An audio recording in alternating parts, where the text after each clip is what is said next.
Alright, good evening Pilipinas. Hi Ea. Hi Jules! Hi everyone! Welcome sa Daldalang Walang Curfew! Usapang hindi nala-lockdown. Ito po ang Quarantalk! Quarantalk. Hello Yes po! Ea, welcome to a brand new week at syempre sobrang punong-puno po ang araw na ito. That's true.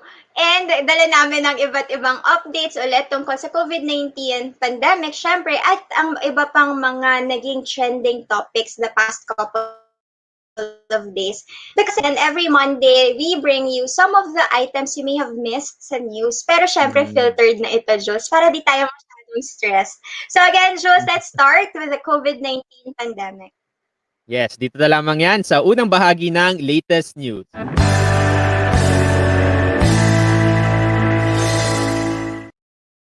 Okay, ito po mga kaibigan ang latest numbers natin for October 12, 2020. Ang active cases po natin ay nasa 43,332. Total cases po natin yan, 342,816. Ang ating death toll nasa 6,332. At ang recoveries natin nasa 293,152. Right. Today, ang nadagdag dyan ay ang 3,564 new confirmed cases for October 12. 11 deaths were added there. And 150 patients who have recovered were also added to that tally. Globally, to give you an update, worldwide po, meron tayong 37.4 million cases na naitala na and over a million deaths already. And there, Jules, kamusta ang ating update on the quarantine protocols in the Right. Philippines? Yeah, before we go there, no, globally then we're on 18th already. So, so nasa 18th tayo ngayon pero dahil nga dun sa total cases natin nasa 300,000 plus. But anyway, speaking of that, no, itong quarantine status natin, MECQ pa rin po sa may Lanao del Sur including Marawi City, GCQ po dito sa Metro Manila, Batangas, Tacloban, Iligan, Bacolod at Iloilo. That's until the end of October. And for the rest po, MGCQ. Ang ibig sabihin po niyan, bare minimum po sa ating lahat na magsuot ng face mask at face shield. At syempre, ugaliing maghugas ng kamay. Yes. Okay, Jules, let's now jump into the rest of our updates. Right. Okay, so simulan natin dito sa unang bahagi na more volunteers needed for vaccine trial. Ano ba ang latest dito, Ea? Right. Umaasa ang World Health Organization na dadagdagan ng Pilipinas ang mga volunteers para sa vaccine trials. 4,000 volunteers mula sa Pilipinas na 18 to 60 years old ang target ng WHO. Ayon sa WHO, 8 hanggang 9 na vaccines ang kasalukuyang tinitignan nila. Pero ayon din sa WHO country representative, maaring magkaroon ng vaccine second quarter of 2021. That's around June. At target na magsimula ang vaccine trial sa Pilipinas sa katapusan ng buwan. So end of October. At mababasa niyo po yung kabuuan ng balitang yan sa news.abs-cbn.com. Jules. Okay. Yes, sunod naman sa ating balita, ito naman tungkol naman sa privacy ng ating mga data dahil syempre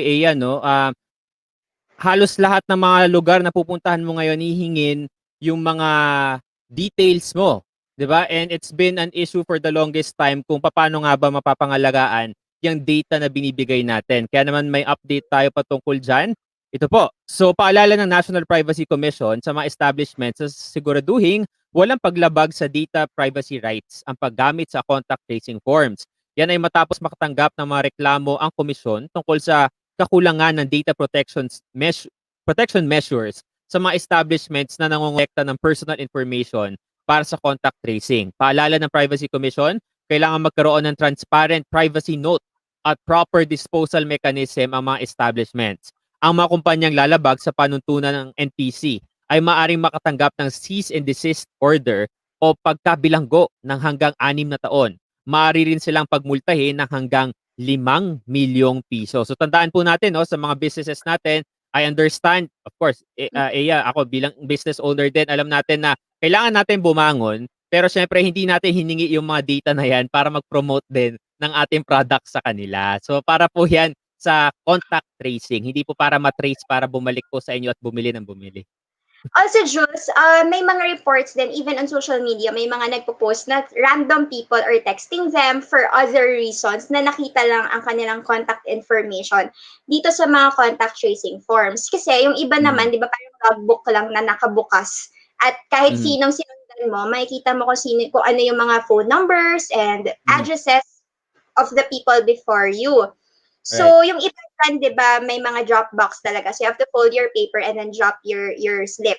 So, yung iba, logbook na open to everyone. So, ilan yan sa mga tinitingnan din ng NPC. And they've also conducted some orientations also for data officers. So, again, for business owners, please be mindful of those personal information.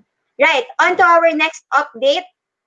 Isang pag-aaral ang nagsasabing kayang tumagal ng coronavirus sa mga smooth surfaces ng hanggang 28 araw. That's 28 days. Yan ay kung nasa malamig at madilim na lugar ang mga bagay na ito gaya ng cellphones or yung mga banknotes or peso bills. 14 days naman ang kayang itagal ng SARS-CoV-2 sa mga materials gaya ng cotton. So, palagian po tayong mag-disinfect pa rin. So, on that visual, makikita nyo yung mga length of days daw, depende sa surfaces. Also, mababasa nyo yung detalye niyan also on abscbn.com's website and other news outlets, of course, if you have preference. Jules. Okay, yan. So, quick reminder lang yan sa ating lahat na kapag syempre nagtatransact tayo using cash, make sure na maghugas kayo ng kamay, mag-alcohol kayo, or if it's possible, mag-cashless transaction tayo. You have apps already. Maybe you could try GCash or Paymaya or ano pa isa? Basta yun. Lahat ng mga cashless transactions, most establishments naman ngayon meron ng ganyan. Ayan. And so, yan. Even when you use your phone, kailangan mo pa rin mag-disinfect even when you do the cashless transactions. So don't forget. Oo. Okay, so yan po muna ang unang bahagi ng ating latest news para sa gabing ito. Pero syempre, pumunta na tayo sa pinaka-meat ng ating usapin ngayong gabi. Meron po tayong makakapanayam na isa sa mga lingkod bayan na siguro maganda pag-usapan natin ano nga ba ang tungkulin ng mga local governments sa pagsugpo sa pandemyang ito. Dito lamang yan sa Quarantalk.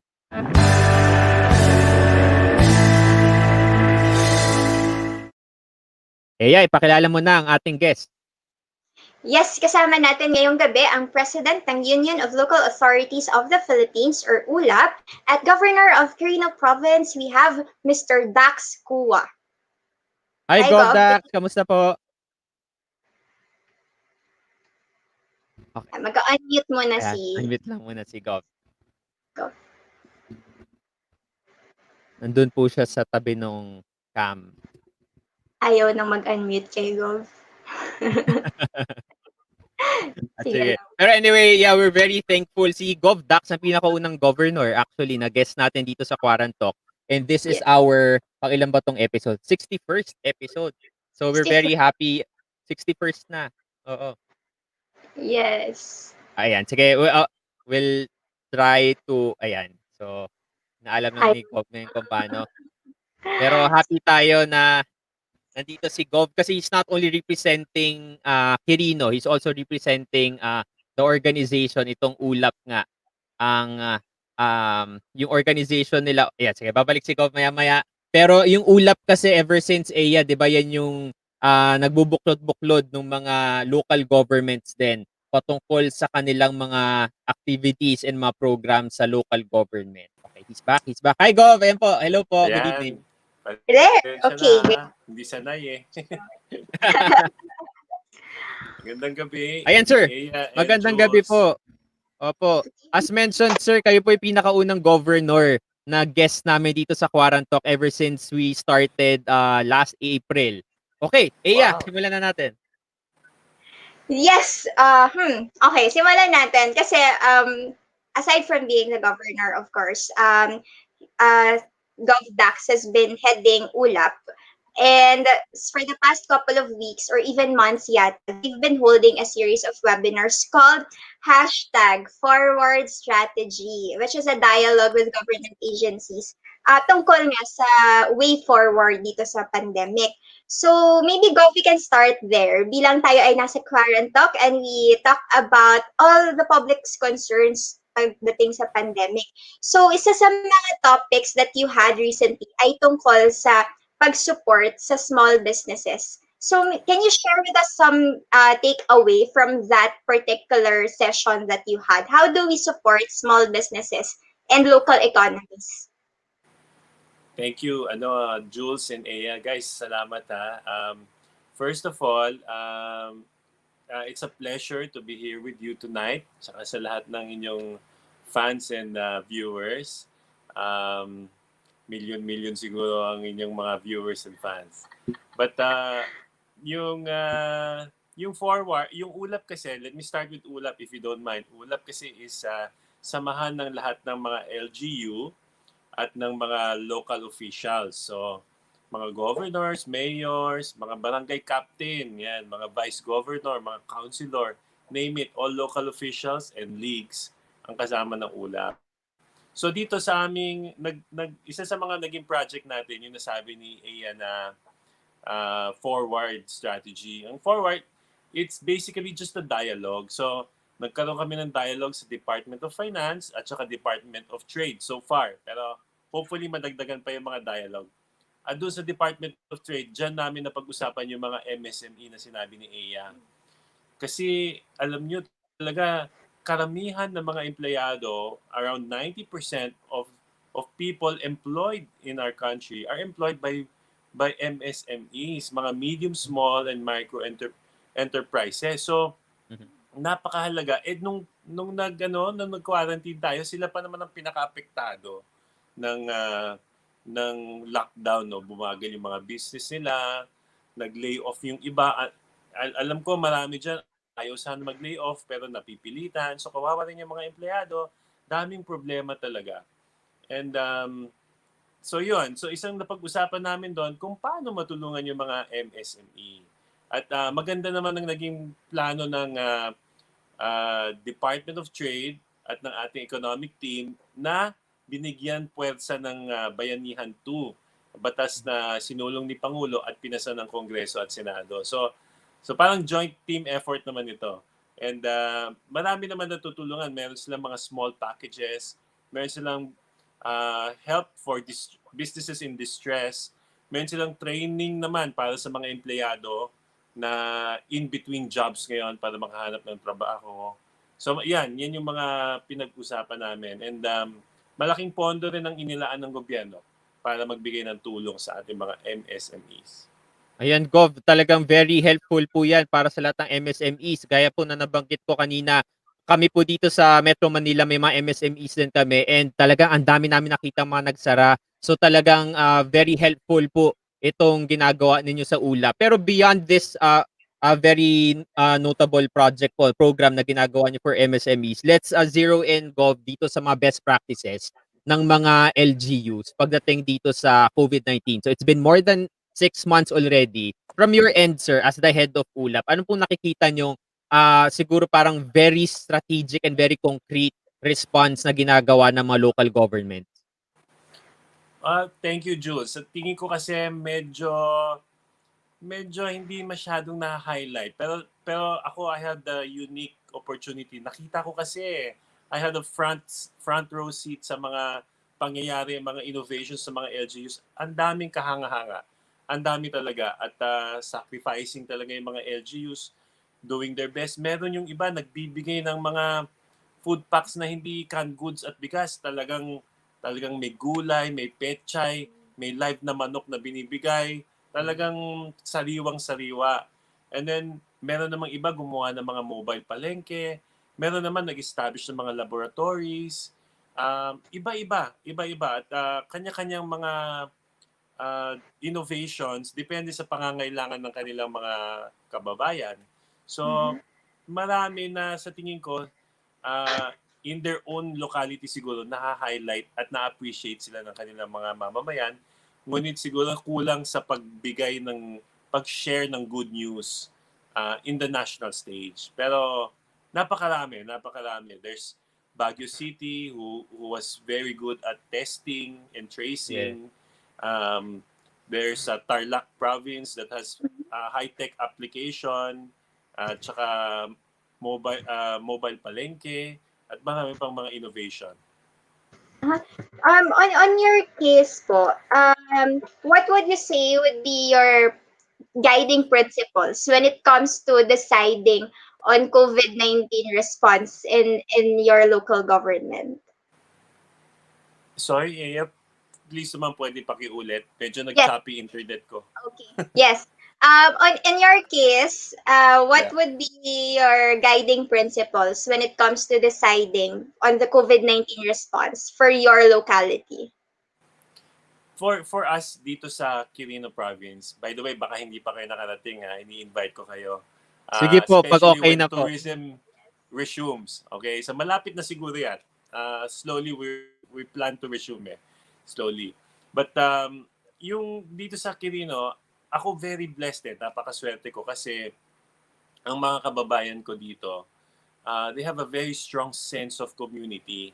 Alam mo yun, yung makikiusap ang governor or ang mayor sa mga kababayan na please naman, wag naman masyadong pasaway, pakiusap lang, magmask tayo. And hindi naman 100%, pero 90% siguro, 95% makikisama. Yung mga ganyan. Kapag nag-quarantine tayo, nagpapaliwanag tayo, pasensya na, hassle to, hindi kayo makalabas. Pero wala tayong ibang choice. Safety muna tayo. And then pagka natutunan natin how to manage the virus or how to live with it, then as long as you're safe, go ahead, di ba? Ganun naman. And yun ang sa tingin ko tama ka, ang primary dito is communication and information sharing with the public. Kailangan alam nila yung info. Hindi pwedeng diktahan, hindi pwedeng ito yung rules, ganyan, ito ang gagawin nyo, hindi pwede. Kailangan alam nila. Gov, siguro 'di ba para mas maunawaan ng viewers natin, you mentioned earlier na for the longest time, well, at least since the pandemic began since March dito sa Pilipinas, hindi masyado na-highlight itong mga best practices ng mga LGUs natin. But from your end, sir, as a governor, meron po ba kayong nakikitang mga gaps siguro between from the national response to the local government response? Ano yung gap na yun? And ano yung pwede nating gawin para masolusyonan yung gap na yun in terms of responding to the pandemic, since we're not still sure until when this pandemic will occur? Tama ka, Jules. Napakahirap ng tanong mo. So, totoo lang. Pero let me attempt to answer. Subukan ko lang. Hindi kasi perfect. Nothing is perfect. Lalo na dito sa pandemya, this is a pandemic of biblical proportions, sabi nga nila, di ba? Sa lifetime natin, perhaps the closest thing is before our lifetime yung Spanish flu in the early 1900s. Pero wala naman nabubuhay ngayon na alam yung experience noon. At saka ang travel at movement ng tao noon, siguro Matagal. ilan lang nakakalipad noon, ilan lang may kotse noon. Ngayon, very active ang tourism and travel. So, mas mabilis yung mag-spread ang ano. Pero one positive thing is mas mabilis din mag-spread ng information. So sana lang tamang information na is-spread, hindi disinformation, di ba? But yeah, you're right, there are gaps and we don't want to point fingers at anybody, hindi naman tama 'yon. The good thing is, ako mismo nakita ko private sector, whether large business or small entrepreneurs went out and helped their kapwa. Ginawa nila 'yan. So nakakabilib. Hindi lang sa Pilipinas. You can see similar stories all over the world, di ba, na nagtutulungan. And that's a reassurance for humanity na marunong pala tayo magtulungan kapag kailangan. So, sa tingin ko yung gaps lang naman is that we should really write down what's happening. Ilagay natin sa journals para in the future, wag naman sana, pero kung kailangan natin paghandaan ang mga pangyayaring similar, mas alam natin kung anong gagawin. And again, communication is key and it hasn't been perfect, but we need to do better communicating from national to local government, sharing practices, giving feedback. Okay, ito ang gusto nyo gawin, ito ang sitwasyon. Yung plano ninyo, mas tama sigurong ganito kasi ito ang ground score on the ground, di ba? And then, one thing siguro very important, sorry medyo madadala ko about this. Okay lang, sir. Na-realize natin na napakahalaga, Jules, ng data, di ba? Yes. Nakita natin dun sa SAP. We don't want to point fingers. It was a kakulangan ng data. And if we had that data, and I know government realized that and now gearing up to gather that data so that in the future, ready tayo. Kahit anumang programa yan, may data tayo. Mm-hmm. All right. So it looks like it's a learning process for everyone. Sana maayos in a couple of months. And let's veer away a bit from the COVID-19 specific concerns, but more on the local governance issues. The past couple of months ago, umingay ng kaunti ang 16.4 proposed budget for the to be distributed sa barangays for the anti-insurgency efforts. That's coming from the national agencies. So, on your end, bilang sabi nga nasa front row kayo when it comes to different local governments, can it not be done? Yung mga development efforts, can it not be done without the additional budget from this realigned funds? Well, it can be done siguro, but not as effectively or kasi ang nakita ko lang naman na maganda doon sa 16 billion, may mga nag-comment, is that really a priority? How important is this? Pero kasi bilang isang official sa local government, gusto mo magkaroon ng trabaho, lalo na ngayon may COVID, gusto mo magkaroon ng employment, ang hirap mag-akit ng investor kapag walang kapayapaan at peace and order. And if government is now thinking na, okay, let's incentivize peace and order, ibig sabihin kung tahimik dyan, gagastusan ko kayo, that's even better, di ba? And susunod na doon, hatak-hatak na dyan ang economic development. Kasi pag tahimik na lugar, papasok ang negosyo. Nakita na natin yan in many places. And that's one of the things that the president is known for. Diba? Yung pinatahimik niya ang Davao. Kaya dumating ang negosyo at umunlad. So I think there's a sound science on why si Presidente gusto niyang gastusan ang peace and order.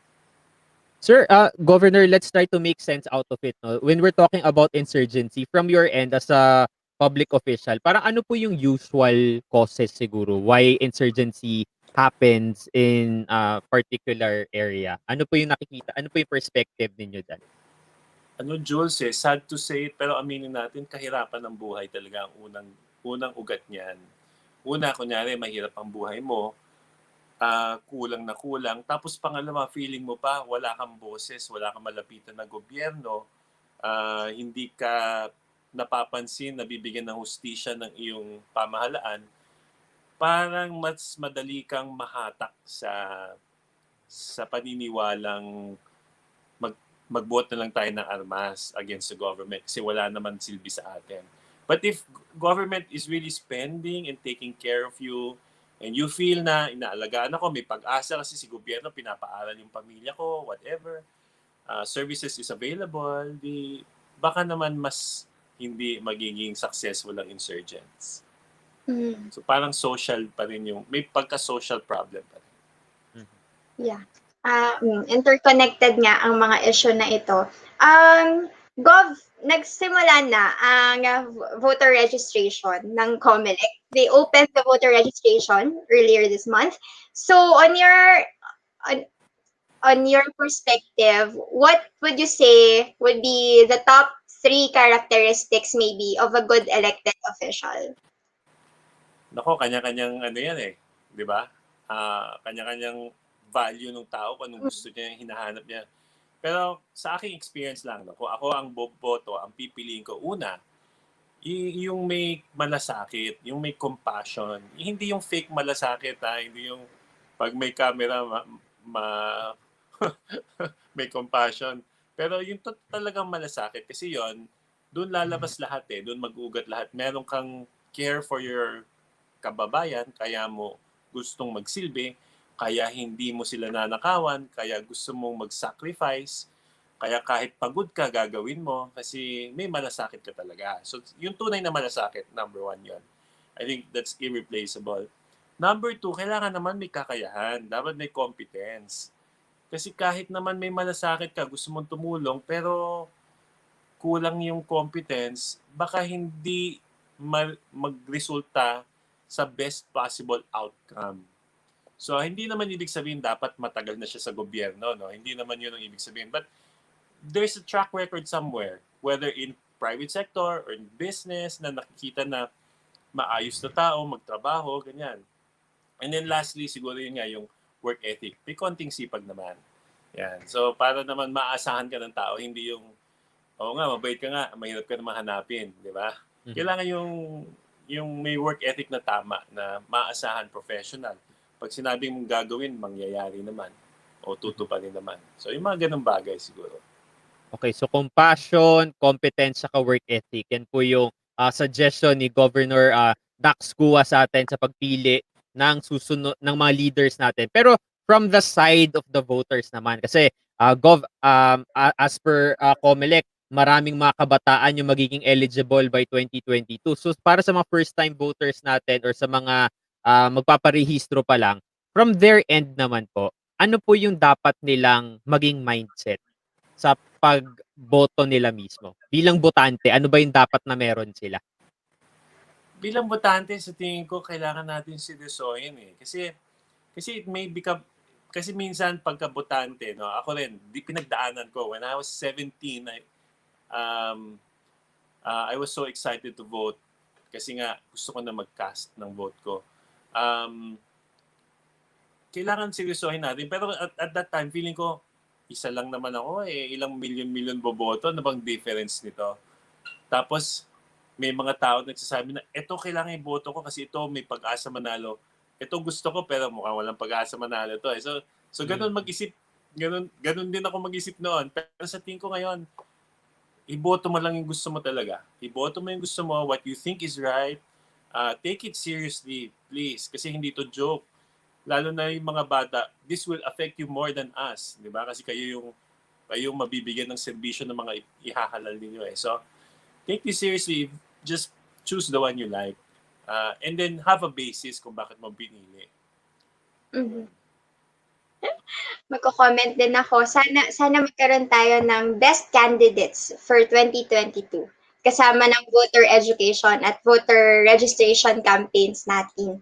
Ayan, Gov, before we let you go, we know that you came from a family of politicians. You may have had good role models growing up. So, can you share with us some of the best lessons you learned from your father or your family?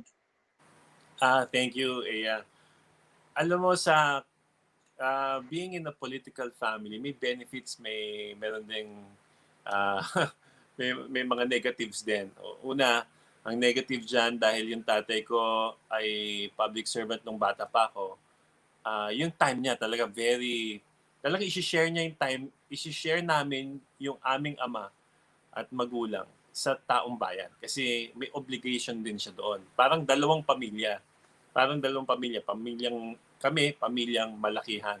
So, ang hirap talaga. But, ang maganda naman, ang benefit ko naman, nakita ko how it was to be in a family where, someone is serving the people. Kaya nung ako napasok, nagkaroon ng opportunity to serve, hindi na ako nanibago gaano kasi na-experience ko na yung kanyang sacrifices. Alam ko na what it took for him. Kasi people think, or yung mga new politicians think na the most difficult part is the elections or winning. Winning the race is the most difficult part. Once seated na doon sa kanyang katungkulan, they soon realize, naku, napakahirap pala to perform. Kasi there's so much learning. There's so much to learn. Hindi lang kasi yon simpleng, kasi pag nasa labas parang andali, ganito siguro gagawin ko pag ako ang presidente, ako ang mayor, ako ang governor, ganito gagawin ko, alam ko na. Pero pagdating mo, makikita mo, yung problema pala hindi simple. Complex pala. Isang decision mo will have an effect on thousands of families, if not millions. Kaya magiging napakaingat mo at pag-aaralan mo hanggat pinakamaliit na detalye, titignan mo. So yun, I think that's what I learned from my parents na yung work ethic nga, yung sakripisyo, at kahit mahirap ang public service, ang pinaka nakakatuwa na may nakakataba ng puso. If I can share with you a story na when I started out kasi tapos ko mag-graduate sa Manila, nag-aral ako sa UP Diliman. Just like my father. Pagkatapos ko mag-aral, nagtrabaho ako sa aking magulang bilang staff sa Kongreso for 1 year. And then, tumakbo ako bilang Vice Governor. Tapos, nung ako'y nanalo, ako'y nanirahan dito sa aming lalawigan. At every day, ganun ako, parang doktor ang opisina ko. Nakapila, iniisa-isa ko, ganyan, nakakapagod, nakaka-stress kasi may mga problema hindi ko masagot lahat. Dahil mabibigat yung problema, no? Pero one day, nung bandang hapon na, last na bisita ko, isang matandang si Lola pumunta sa aking opisina. Mangiyak-ngiyak, nagluluha siya, no? So sabi ko, Lola, ano ba yon? Ano bang maitutulong ko sa'yo? Sabi niya, actually, nagpunta ako dito hindi para humingi ng tulong. Binigyan mo ako ng tulong 2 weeks ago, pinuntahan kita. Nandito ako para magpasalamat sa'yo. Kasi yung tinulong mo sa akin, yung apo ko, napagamot ko na. Naligtas na ang buhay niya. So naiyak siya lalo. Pati ako na rin naiyak doon kasi sabi ko nga, ganito pala. This is the reward. It's not about kung anong power or katanyagan, hindi eh. Yung nakapag-make ka ng difference sa kahit isang buhay. So yun, mula noon, wala na, nahook na ako. Okay. Tuloy-tuloy Gov na. Dax, on the final note, no, siguro, ito, with this simple interview, parang I feel na talagang na-espouse mo yung spirit of good governance, sir, and hopefully all our public servants have that kind of spirit as well. So siguro, for your final message for this interview, sir, siguro you may share a message to your fellow public servants na despite all the temptations around them, 'di ba? All the public funds are there. Ano yung pwede nilang maging mindset siguro? Na at the end of the day, they are just there to serve the people. Ako kasi, Jules and Iya, medyo hopeless romantic ako na sa tingin ko in every person, in every politician, in every leader, kahit napaka-successful at matagal na siya, kahit na ang dami niyang pinaghirapan at pinagdaanan at challenges, medyo kahit na jaded ka na ng konti, deep inside, hindi mo malilimutan na you were once young, you were once idealistic. Minsan sa buhay mo, naisip mo, gagawin ko to dahil gusto kong makatulong. And nandyan yan sa loob eh. Nandyan yan sa loob. I think in most if not all our public servants, nandyan yan. They just need to get in touch with that person again and talk to that person again. Babalik yon. And I know it's not a perfect world, pero andyan yan at I think because of that, may pag-asa ang ating bayan. Okay, ayan. So nakaka-inspire. Ayan, no, itong interview natin kay Sir. And once again, si Gov Dax, ang pinakauna nating governor na na-interview dito sa Quarantalk. At may gusto po magpa-hello si Kuya Jeff Crisostomo. Hello daw po, Gov Dax from Gov Kaka. Nako, si Mula sa Gov Kaka, Dinaga, galing Thailand. yan, COVID-free ang kanyang probinsya. Yan, mahusay Idol din ko na, yan, Gov Kaka. na local government. Alright. Okay. Maraming salamat po, Gov Dax Cua mula sa Quirino. Siya rin po ang head ng ULAP. Maraming salamat po. Pero syempre, i-promote na rin po natin kung gusto nyo pang maraming malaman tungkol sa Quirino. Syempre, merong Facebook page, si Gov Dax. Ayan po. So, bisitahin nyo lang. Okay, nakikita nyo yung mga ano ko. Okay, ayan. So, si Gov Dax, ayan po. So, dito nyo po makukuha ang iba't ibang mga updates. Ayan, nakashare din tayo mula sa Quirino Government. Okay, Eya? Okay, nakamute ka, Eya. Oh, ayan. Maraming salamat, Gov. Dax Cua. Thank you, sir. Hope to see you sometime soon. Yes po. Bye, Sa sir. Salamat, Quirino po Jules. sana, subukan namin pumunta sa inyo. Salamat. Ingat kayo, guys. Stay safe. Ingatin po kayo, sir. Bye-bye po. Thank you. Okay, ayan. So, anong main takeaway mo sa interview natin kay Gov Dax? Ay, hindi ko alam kung pattern siya o maniniwala lang talaga tayo. Iba talaga kapag maagang nagsimula, pagka young leader, tapos kasi maagang nagsimula sa politics si Gov Dax. So, feeling ko fresh at na-sustain niya yung idealism and the heart and the compassion for public service. Napaisip ako dun sa huli niyang message na nandyan yan yung idealism sa bawat public servant. Iniisip ko, paano po ba ilabas yun? How do they get in touch with that idealism again? Do we need to request for a retreat for all our public servants or something? Why not? Why not? How do they reconnect with their heart for the public in general and good governance? Ayan. But it's nice to hear some nuggets of wisdom from the head of ULAP himself and also an experienced politician. Jules, your takeaway. Yeah, from my end siguro 2 points. Number 1, na malaki yung ambag ng local governments kasi sila yung frontliners natin mismo eh. 'Di ba? In terms of governance. I mean, you have the national government providing new details every day on TV, but you have the local governments on the ground and making sure na syempre hindi tumataas or mapigilan nila yung COVID sa pagpasok doon sa provinces nila. And number 2, on leadership naman, yung sinabi ni Gov Dax kanina na all politicians should really go back to that time when they were young, 'di ba? Kung kailan idealistic sila. And siguro may mga turning point sa buhay nila na pwedeng nakalimutan nila 'yon or pwedeng naging jaded sila or siguro pinili nila, sige, go with the flow na lang kasi ito naman yung sistema, 'di ba? Ang message ni Gov Dax sa atin, dapat parang strong-willed tayo, 'di ba? Yung puso natin buong-buo na despite all the temptations around us, alam natin yung brand of leadership na gagamitin natin. So maraming salamat po muli kay Gov Dax Cua. Flash ko lang ulit yung 3 qualities, recommended qualities ni Gov Dax para sa isang elected official. And also, if you wanna tune in or watch or hear the webinars of the Union of Local Authorities of the Philippines or ULAP, you can visit their Facebook page. Just look for ULAP. ULAP. There. Okay, Jules, let's go to our current trends for tonight.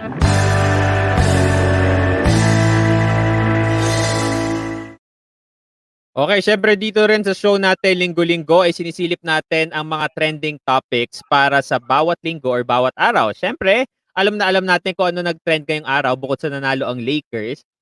Okay, ito po, silang dalawa po. Yes po, as of now, dalawa raw po ang speakers natin. O, diba? Ano bang detalye nito? Actually, Jules, hindi ko na alam kung anong detalye kasi ang gulo-gulo na. Pero, bigyan natin ng overview ang ating mga viewers. Trending po maghapon at itong mga nakaraang araw, ang agawan sa posisyon sa Kongreso bilang House Speaker. Kanina, higit 180 na kongresista daw ang bumoto para italagang House Speaker si Congressman Lord Alan Velasco, habang pinaninindigan naman ni Mr. Alan Peter Cayetano ang pagiging House Speaker na taliwas sa term sharing bill na kanilang napagkasunduan. So medyo hindi ko alam, stalemate or nasa sino magpe-preside ng budget hearing, Jules? Do you have other things to add? Yeah, kung babalikan kasi natin, 'di ba? Nagkaroon ng deal between these two gentlemen at si Pangulong Duterte ngayong parang nag-preside nung deal na 'yon na 15-21, 'di ba? 15 months for Alan Cayetano and 21 months for Lord Alan Velasco. So, from Alan Peter Cayetano's end, ang nasa mindset nila because may pandemic nga at kailangan may budget na asikasuhin, most likely kailangan baka hanggang December daw para daw matapos yung budget. But si Lord Alan Velasco, 'di ba, yung paninindigan niya na nandoon dapat sa 1521 term sharing deal. So ngayon, nagkakagulo na. Kaya si Pangulong Duterte nitong nakaraang linggo ba or for the past few days, siya na mismo yung nagpatawag ng isang special session sa House of Representatives para upuan mismo itong budget na to. Dahil nga, ito'y matapos na si Alan Peter Cayetano ay biglang ipinasa na sa second reading pa lang ang budget. Ibig sabihin yan, 18 agencies pa yung hindi na isasalang sa Kongreso. And that's parang it prevented several Congress people, legislators para masuri itong mga budget na ito. So abangan natin starting tomorrow kasi magsisimula na supposedly itong special session, sino ang mauupo sa speaker's chair. Yes, and the president himself asked the Congress na ituloy ang special session for the budget hearing para siguraduhin maipasa ito within the week. Just a background sa Celebrity Sports Plaza, if I'm not mistaken. Yes, in Quezon City. Nangyari po ang special session na kung saan 186 congressmen daw and Congress people. So, congressmen and women ang bumoto para kay Congressman Lord. Pero Speaker Lord. Speaker Lord. Pero kini-question po ang legality niyan ng kampo naman ni House Speaker Cayetano dahil it can start a precedence also for sessions na hindi ginagawa sa loob mismo ng halls of Congress. So, but speaking of precedents, 'di ba, binasag din yung argument na yan kasi remember nung Taal eruption, dinala rin naman doon sa Batangas mismo yung session. So parang basag agad yung issue. Yung isang issue naman ni Speaker Alan kanina is wala daw yung official maze doon sa celebrity sports. So ang sabi naman ni Speaker Lord, ang dami natin speaker, sabi nila, hindi nagmamatter yung maze dapat doon, nagmamatter kung nasaan yung quorum mismo o yung majority ng house. So, yan, pero developing pa to.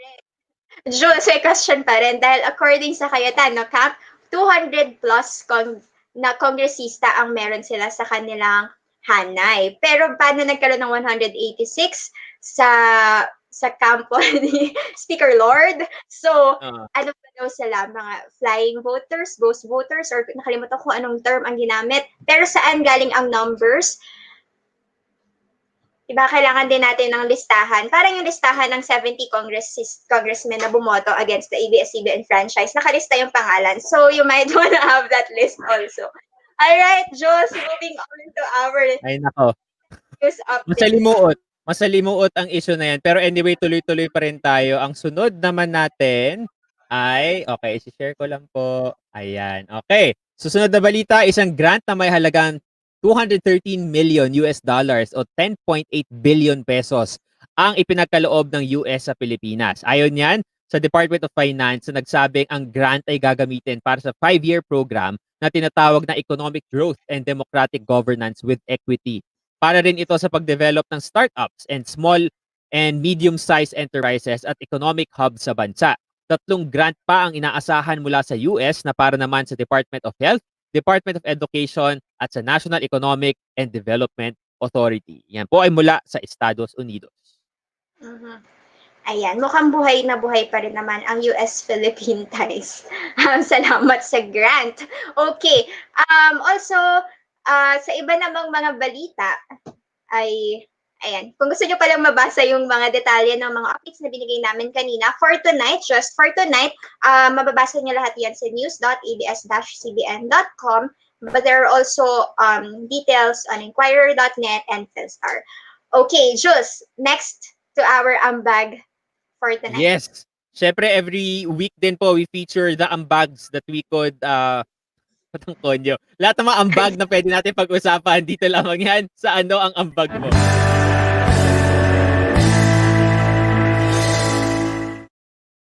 Okay, ano ba tong ambag natin for tonight? Yes, well, Make Sense Philippines is still open for volunteers for their reaction program. Just go to their website, or actually the registration page, which is, we'll try to flash it on our screen. Here, it's the reaction program, tinyurl.com/joinreaction2020, which focuses on COVID-19 response. So may mga iba't ibang paraan kung paano kayo makakatulong. There's a database and mamamatch nyo kung ano mang kaya nyong iambag through their reaction program. So again, check out the details sa Make Sense Philippines Facebook page or go to this registration link to directly register and see the many ways that you can volunteer or donate for the COVID-19 response in the Philippines. Jules. Right. Ayan. So, yan po kapag may naisip po kayong pwede natin i-feature dito sa anong ambag nyo, i-message nyo lang po kami sa Quarantalk Media. At since I guess meron pa rin tayong mga viewers ngayon mula sa Quirino na mga first time viewers natin, allow us to promote our shows. Okay? So, week long po, marami po tayong content na pinoprovide dito. Live po yan lagi. Of course, every Monday at 9 p.m. Quarantalk po yan. About COVID po pinag-uusapan natin. Hosted by yours truly and A. Antonio. On Tuesdays, we have the main agenda hosted by Jermaine Halandoni de Ruña. It's about development issues. On Wednesday, we have Kilos Kabataan, of course, about youth welfare. And 9 p.m. naman, QT Earth, environment talk show naman to. Kasama natin si Rodney Galicia. Eya? Yes, Thursdays po, 9 p.m. pa rin, Throwback Kasaysayan with UP History Professor Gio Giyang at may kasama pa siyang iba't ibang mga experts din. And we talk about history on Thursdays. Back to back with Inuman with Size and Rafi, 10:30 p.m. Mga usapang pang-inuman pero pwedeng tungkol sa social issues or anything under the sun. Fridays, 9 p.m., SDG Online Tambayan. Usapin ito ng sustainable development na pinangungunahan ng mga kabataan ng 2030 Youth Force in the Philippines. Saturdays, isa sa mga bago nating shows dito sa Quarantalk Media, ang Radyo Comelec. That's produced by the Commission on Elections and spokesperson James Jimenez himself answers questions. So kung may tanong po kayo tungkol sa voter registration on the national or sub-national level, you can tune in Saturdays po yan, 9 p.m. and send your live questions and they will answer. Sundays po, we also stream Sunday Catholic Masses. 8 a.m. for the Filipino Mass, 10 a.m. there's a Mass also, and 4 p.m. ay ang English Mass. That's every Sunday. Mula po yan sa Diocesan Shrine of Jesus for the Divine Word. Yes. Divine Word. So, yan po, maraming salamat po sa partnership na to kasi syempre kailangan din natin yan dahil naantala lahat ng mga weekly spiritual activities natin. And for other religions din po, kung interested din po kayo to partner with us, we are very much open to stream also your services dito po sa ating platform. And for those of you who are interested to create a show either using our platforms or on your platforms, yes, we offer production services. We have clients right now, so we can also do that for you. Please send us an email dito po sa quarantalkonline@gmail.com. So please, let's work together for better content in our social media world. Okay, so dyan po nagtatapos. Eya. Yes, yun na yun guys. So kita-kita ulit tayo dito sa Daldalang walang curfew. Usapang hindi nala-lockdown, ito po ang Quarantalk. Quarantalk. Good night. Bye, good night.